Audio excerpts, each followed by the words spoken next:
তাকদিরের ভালো মন্দ, এখানে জাস্ট অল্প কিছু কথা বলছি। কিছু কিছু বিষয় আছে তাকদিরে যেগুলো কনস্ট্যান্ট ফিক্স, এগুলো কখনো পরিবর্তন হবে না। যেমন জীবন, আপনার মৃত্যু, আপনার হায়াত ইত্যাদি ইত্যাদি। কিছু বিষয় আছে যেগুলো ঝুলন্ত, মুআল্লাকা, এগুলো ভালো কাজ দিয়ে পরিবর্তন হয়, দোয়া দিয়ে পরিবর্তন হয়, নেকির কাজ দিয়ে, তাকওয়া দিয়ে পরিবর্তন হয়। যেমন কেউ যদি আত্মীয়তার সম্পর্ক বজায় রাখে, তার রিজিক বাড়বে, তার হায়াতে বরকত হবে। এই যে কোরআনের কথা বললাম, কেউ যদি কোরআন বেশি বেশি তেলাওয়াত করে, কোরআন নিয়ে বেশি বেশি গবেষণা করে, তার হায়াতে রিজিকে বারাকা আসবে। কেউ যদি প্রতিবেশীর খোঁজ খবর নেয়, পিতামাতার সেবা করে, মা না থাকলে খালার সেবা করে, তারও বারাকা আসবে। কেউ যদি বেশি বেশি দোয়া করতে থাকে, আল্লাহর কাছে প্রচুর দোয়া করে, খালি দোয়া আর দোয়ার উপর থাকে, দেখবেন ও বিপদ আপদে কম পড়বে। আর বিপদ আপদ আসলেও দেখবেন আল্লাহ পাক গায়েবী মাদাতে দেখবেন কোনো না কোনোভাবে তাকে সেভ করে ফেলছে। কারণ দোয়া দিয়ে তাকদীর পরিবর্তন হতে পারে। আর কিছু বিষয় কনস্ট্যান্ট, এগুলো পরিবর্তন হবে না। এখানে কিছু মানুষ বলেছে তাকদীর বলতে কিচ্ছু নাই, মানুষ যা করবে তাই পাবে। তাকদীর বলতে কিচ্ছু নাই, মানুষ যা কাজ করবে সেটাই মানুষ পাবে, মানে মানুষের কর্মের স্বাধীনতাই চূড়ান্ত। তাকদীর বলতে আসলে কিছু নাই। এদেরকে বলা হয় কাদারিয়া। কি বলা হয়? কাদারিয়া। নবীজি বলেছেন, এরা যদি মারা যায় জানা যায় যাবে না, এরা যদি অসুস্থ হয় দেখতেও যাবে না, এরা হচ্ছে এই উম্মতের মাজুস, অগ্নি পূজারী। এরকম মানুষ আছে তো আমাদের মধ্যে, তাকদীরে বিশ্বাস করে না, মানুষের কর্ম যা তাই হবে। এটা দলিলও আছে আবার কোরআনে, ওয়ালাইসা লিল ইনসানি ইল্লা মা সাআ, মানুষ তার চেষ্টার বাইরে কিছু পাবে না। এটা হচ্ছে গরুর লেজ ছাগলের পিছনে লাগানো, আর ছাগলের লেজ গরুর পিছনে লাগানো, বাতিল কিয়াস, ইবলিসের মতো। আর একদল আছে যারা মনে করে কর্মের স্বাধীনতা বলতে কিচ্ছু নাই, তাকদীরই সব, যা আছে ভাগ্যে তাই হবে।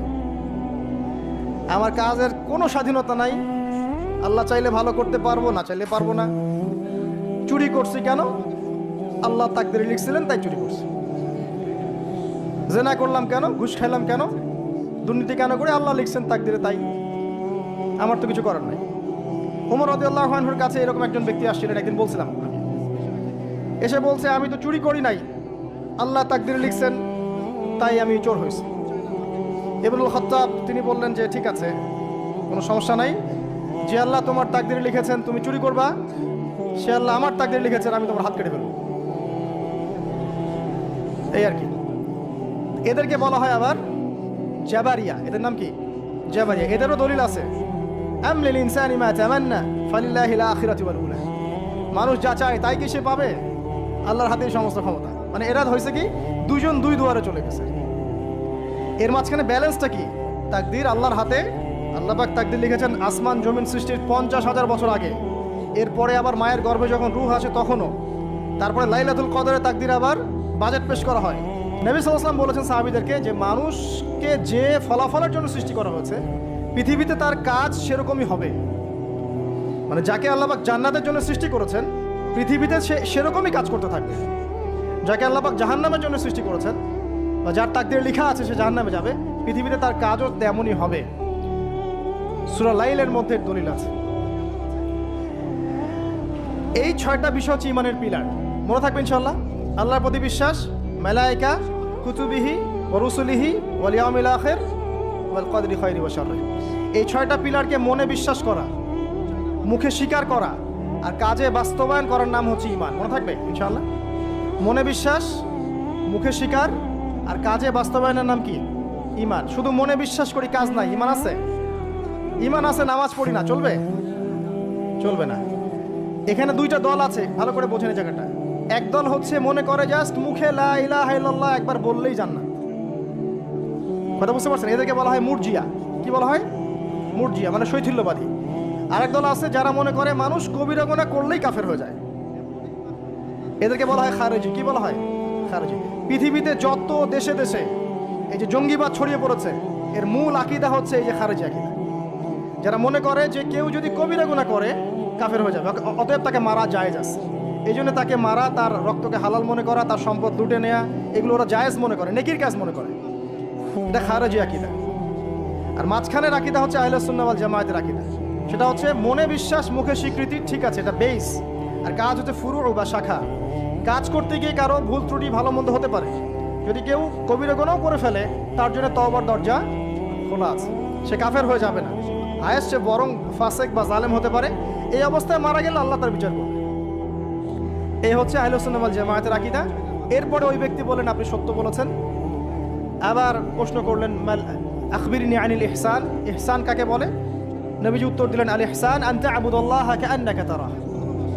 তিনি বললেন ইহসান হচ্ছে তুমি এমনভাবে আল্লাহর ইবাদত করবে যেন তুমি আল্লাহকে দেখতে পারছো। ওয়া ইল্লাম তাকুন তারা ফাইন্নাহু ইয়ারাক। তুমি যদি আল্লাহকে দেখতে না পারো, বিশ্বাস রাখবে আল্লাহ তোমাকে দেখছেন। এই যে এই কনসিয়াসনেস, আল্লাহ কনসিয়াসনেস নিয়ে ইবাদত করার নাম হচ্ছে ইহসান। ইহসান যে ব্যক্তি আয়ত্ত করতে পারবে সে হবে মুহসিন, মুসলিম, মুমিন, মুত্তাকি, মুহসিন, একদম হাইয়েস্ট লেভেল। তাহলে এই হচ্ছে ইহসান। ইহসান যার মধ্যে থাকবে সে কিন্তু পাপ করতে পারে না। আন তা'বুদাল্লাহা কাআন্নাকা তারা, তুমি এমনভাবে আল্লাহর ইবাদত করবে যেন তুমি স্বয়ং আল্লাহকে দেখতে পারছো। আল্লাহকে যদি কেউ দেখতে পারতো সে কি কখনো আল্লাহর বিরুদ্ধে যেতে পারতো? এই বিষয়টাই হচ্ছে ইহসান। আর আল্লাহকে কেউ এই দুনিয়ায় খালি চোখে দেখতে পারবে না। এই জন্য আল্লাহ রাসূল বলেছেন ওয়া ইল্লাম তাকুন তারা, তুমি যদি তাকে দেখতে না পারো ফাইন্নাহু ইয়ারাক, তিনি তোমাকে অবশ্যই দেখছেন।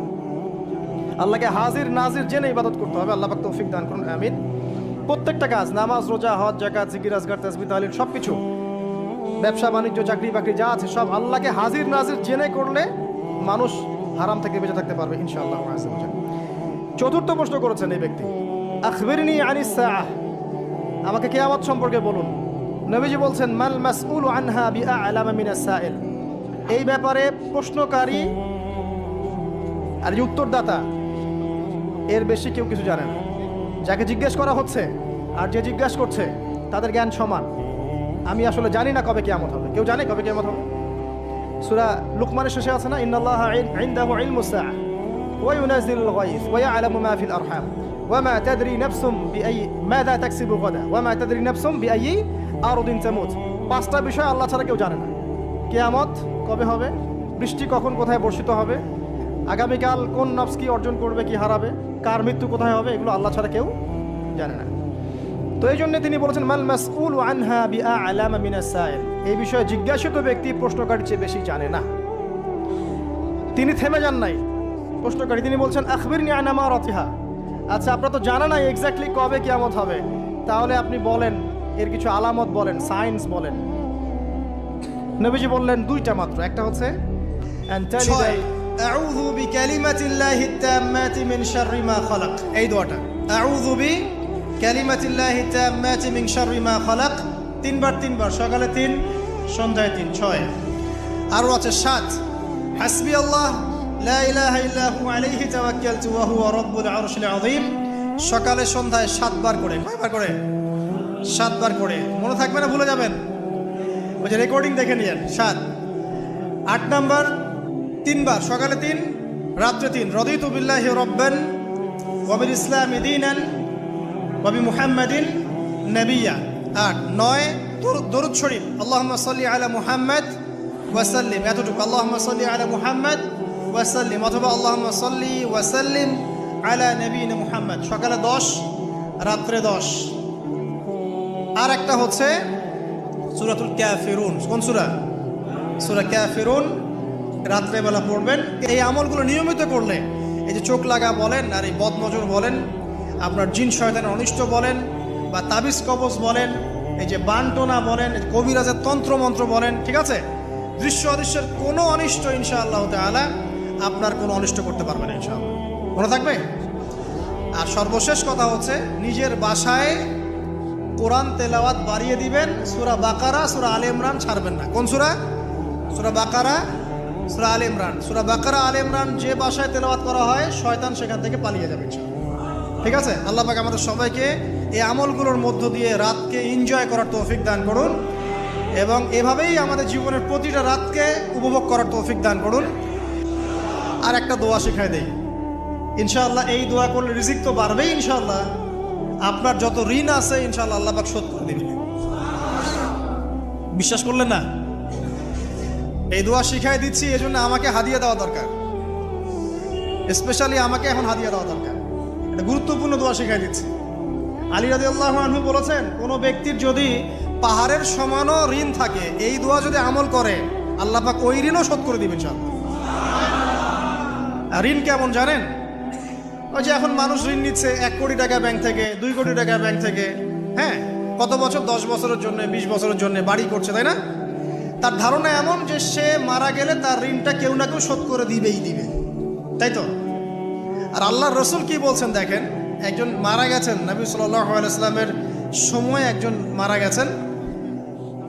তো নবী করিম সাল্লাল্লাহু আলাইহি ওয়াসাল্লাম বলছেন, এই ব্যক্তির কি কোনো ঋণ আছে? একজন সাহাবী বলেন, হ্যাঁ ইয়া রাসূলুল্লাহ, তো ঋণ আছে। নবীজি বললেন, তোমরা ওর জানাজা পড়ো, আমাকে ডেকো না। তোমরা ওর জানাজা পড়ে নাও, আমি জানাজা পড়তে চাচ্ছি না। আমি এখন কেমন করে আপনাকে বুঝাবো ঋণ কত ভয়ঙ্কর জিনিস? আপনি যে ব্যাংক থেকে 3-4 কোটি টাকা লোন নিয়ে রাখছেন, লাখ লাখ টাকা লোন নিয়ে বসে আছেন, দিব্যি সুখে বসে আছেন, এমন চিন্তায় যে আপনার মৌত হবে না। আর নবী সাল্লাল্লাহু আলাইহি ওয়াসাল্লামের সময়ে একজন মারা যাচ্ছেন, তিনি বলছেন তোমরা জানাজা পড়ে নাও, আমি জানাজা পড়তে চাচ্ছি না। মানে ঋণগ্রস্ত ব্যক্তি জানাজাও তিনি পড়তেন না। তারপরে একজন এসে বললেন, ইয়া রাসূলুল্লাহ, আমি তার ঋণ শোধ করে দিব, তার যা ঋণ আছে আমি শোধ করে দিব। তখন নবী এসে জানাজা পড়লেন সাল্লাল্লাহু আলাইহি ওয়াসাল্লাম। তো আপনার এই কোটি কোটি টাকা ঋণ শোধ করার লোক তো রেডি আছে নাকি? আছে না? সমস্যা নেই, আপনার জানাজা পড়া হবে। কারণ হুজুরকে আপনি 5,000 টাকা দিবেন, হুজুর জানাজা পড়াই দিবে, কোনো সমস্যা নেই। তারপরে আপনার মিলাদও হবে, আপনার একটা বড়সড় দোয়াও হবে ইনশাআল্লাহ। কিন্তু আল্লাহ পাক বলেছেন, শহীদ, আল্লাহর পথে যুদ্ধ করে শহীদ হয়েছে, এই ব্যক্তির আত্মাও ঝুলে থাকে যতক্ষণ পর্যন্ত না তার ঋণটা শোধ করা হয়। এবার বলেন আমি কি বুঝাবো আপনাকে? আর কিছু বলতে হবে? তো এখন সেই দোয়া শিখাচ্ছি আপনাদেরকে, যে দোয়া শিখলে আপনারা ঋণ থেকে বাঁচবেন ইনশাআল্লাহ। আমার সাথে বলেন, দোয়াটা হচ্ছে আল্লাহুম্মা ইকফিনি বিহালালিকা আন হারামিকা ওয়া আগনিনি বিফদলিকা আম্মান সিওয়াকা। এই দোয়াটা ছোট না, এটা মুখস্থ করবেন, সেজদায় পড়বেন, নামাজের সেজদায় পড়বেন, আত্তাহিয়াতু দরুদ শেষ তারপরে পড়বেন, নামাজ শেষে হাত তুলে করবেন, যখন তখন শেষ রাতটা করবেন। ইনশাআল্লাহ দেখবেন আপনার ঋণ বলতে কিছু থাকবে না ইনশাআল্লাহ। যদি থাকেও, বড় কোনো ঋণ থাকেও, আল্লাহ পাক অন্য কোনো মাধ্যমে এটা শোধ করার ব্যবস্থা করে দিবেন ইনশাআল্লাহ। ইনশাআল্লাহ। এটা কোন সূরা? ইযা ওয়াকাআতিল ওয়াকিয়া, এই সূরাটা যে ব্যক্তি রাতের বেলা পড়বে, একটা বর্ণনা এসেছে যে দারিদ্রতা আপনাকে স্পর্শ করবে না ইনশাআল্লাহ। এই যে সুদ খাচ্ছে কি জন্য? টাকার জন্য তো নাকি? টাকা পয়সা ধন দৌলত করবেন, এই তো আপনার উদ্দেশ্য নাকি? এই জন্যই তো মায়ের সাথে জানা করছেন, তাই তো?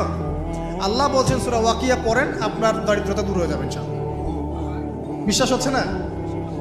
রিজিক কার হাতে? না, রিজিক তো আমাদের হাতে। এটা মানুষ বিশ্বাস করে না আসলে, এটা মুখে বলে, মানুষ মুখে বলে রিজিক আল্লাহর হাতে। মানুষ যদি বিশ্বাস করতো রিজিক আল্লাহর হাতে, তাহলে মানুষ কেমন করে সুদ খাবে?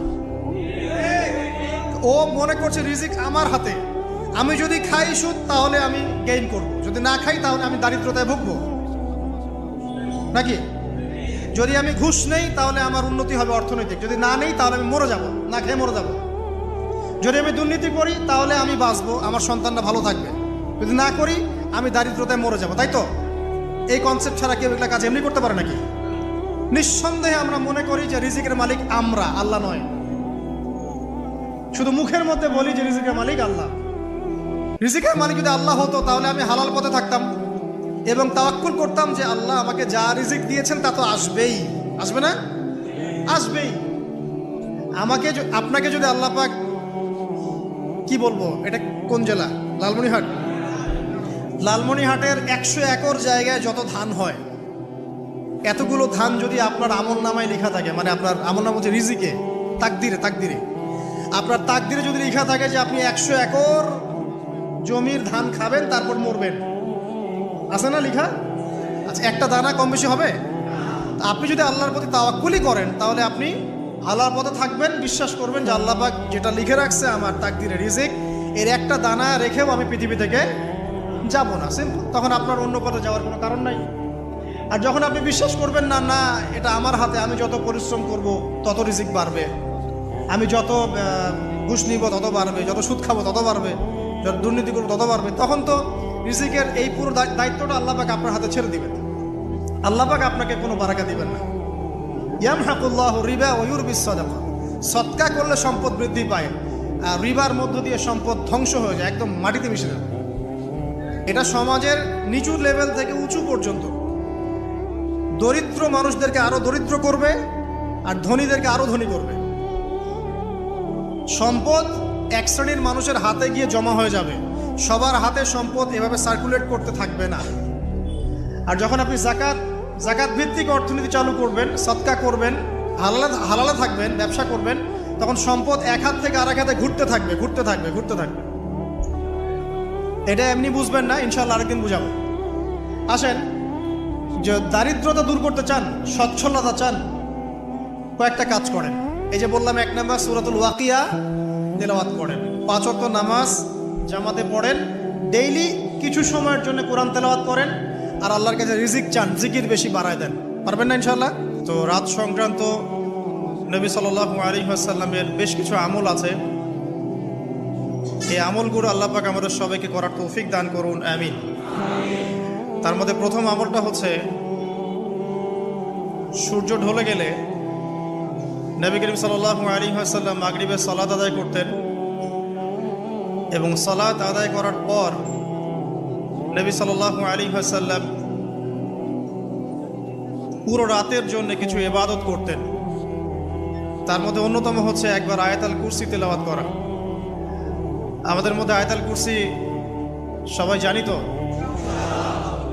কোন সূরার কত নম্বর আয়াতকে আয়াতুল কুরসি বলে? সূরা বাকারার 255 নম্বর আয়াত। মাশাআল্লাহ। আয়াতুল কুরসির ব্যাপক ফজিলত আছে।